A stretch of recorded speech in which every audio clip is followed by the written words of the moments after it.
Hello students, आप सभी लोगों का एबीएस ऑनलाइन स्टडी में एक बार फिर से स्वागत है। देखिए क्लास 10th का केमिस्ट्री का जो दूसरा लेसन्स है एसिड बेस एंड साल्ट। आज हम लोग जो है एसिड बेस और साल्ट की बात करेंगे। इसमें सबसे पहले नाम आया एसिड। अब देखिए एसिड का अलग अलग साइंटिस्ट अलग अलग रूप में जो है डिफिनीशन दिए हैं, जिसमें मेनली दो जो है नाम ज़्यादा फेमस है। आरेनियस ने आरेनियस और ब्रॉन्स्टेड लॉरी। ब्रॉन्स्टेड लॉरी ये दो साइंटिस्ट जो है डिफिनीशन अपना एसिड का दिए। तो आरेनियस साहब के अनुसार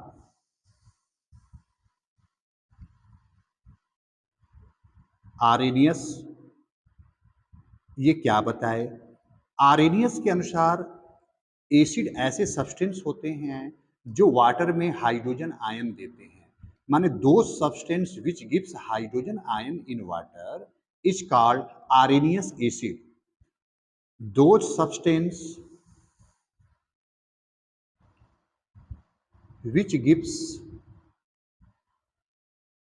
H plus ions in water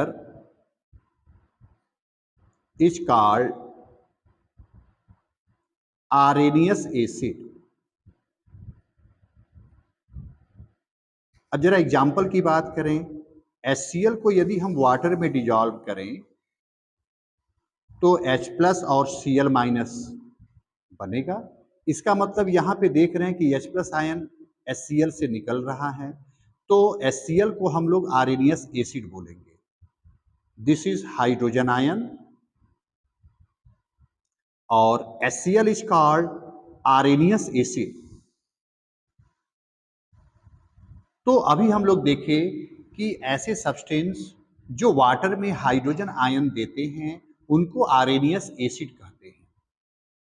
अब बात आरेनियस बेस का आया, तो आरेनियस बेस का इन्होंने ये डिफिनेशन दिया कि दो substance which gives hydroxide ion in water, माने ऐसे सब्सटेंस जो वाटर में हाइड्रोक्साइड आयन देते हैं उनको आरेनियस बेस कहते हैं। दो substance which gives hydroxide ion in water, hydroxide ion in water is called arrhenius base। अब थोड़ा सा इनके एग्जाम्पल की बात करें, NaOH को ले लें, यदि हम इसको वाटर में डाल दें तो Na प्लस बनेगा और OH माइनस आयन बनेगा। चूंकि यहाँ पर OH माइनस आयन निकल रहा है माने हाइड्रोक्साइड आयन है, इसलिए NaOH को हम लोग जो है बेस बोलेंगे। एक्चुअली NaOH एल्कलीज होता है, एल्कलीज आर वाटर सॉल्युबल। देखिए एल्कलीज और बेस में क्या अंतर है? एल्कलीज जो होते हैं वाटर सॉल्युबल होते हैं और बेस वाटर इनसॉल्युबल होते हैं। और सभी एल्कलीज जो है बेस होते हैं, लेकिन सभी बेस एल्कलीज नहीं होते हैं क्योंकि दोनों में हाइड्रोक्साइड आयन प्रेजेंट होता है। तो NaOH को यदि हम वाटर में डिजॉल्व करेंगे तो यहाँ पर हाइड्रोक्साइड आयन का फॉर्मेशन हुआ, इसलिए NaOH को हम लोग बोल सकते हैं आरेनियस बेस। Arrhenius base. अब इसके बाद दूसरा जो है ब्रॉन्स्टेड और लॉरी साहब का नाम आया। अब ब्रॉन्स्टेड लॉरी साहब क्या बोले? ब्रॉन्स्टेड लॉरी इनके अनुसार एसिड ऐसे सब्सटेंस होते हैं जो वाटर में प्रोटॉन देते हैं। माने दो substance which gives proton in water is called Bronsted Lowry acid. दो substance which gives proton in water is called Bronsted Lowry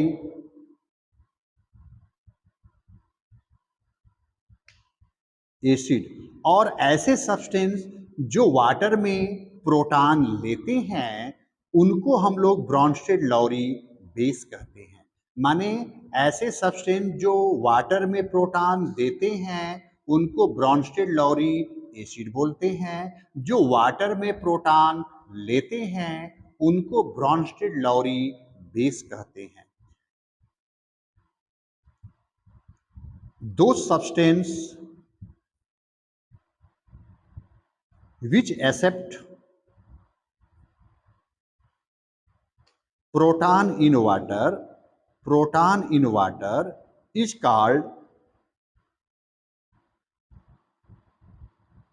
Bronsted-Lowry base। अब जरा एक एग्जाम्पल की बात करें, यदि NH3 को वाटर में डिजॉल्व कर दें तो NH4 प्लस और OH माइनस आयन बनता है। अब यहाँ पे देख रहे हैं कि यहाँ NH3 है, ये NH4 प्लस में बदला और ये H2O है और ये OH माइनस में बदला। तो NH3 जब NH4 प्लस में बदल रहा है इसका मतलब NH3 में कुछ जुड़ा होगा। भाई यहाँ पर N है, 3 ठो H है, यहाँ 4 H हो गया, अर्थात NH3 H प्लस लिया होगा। माने NH3 जब H प्लस ले रहा है तो जो H प्लस लेता है वाटर में उसको ब्रॉन्स्टेड लॉरी बेस कहते हैं। तो इन द एग्जाम्पल जो है इसमें NH3 को हम लोग ब्रॉन्स्टेड लॉरी बेस बोलेंगे। This is Bronsted Lowry base. और H2O वाटर में या H2O जो है प्रोटॉन दिया तो इसको हम लोग बोलेंगे ब्रॉन्स्टेड लॉरी एसिड।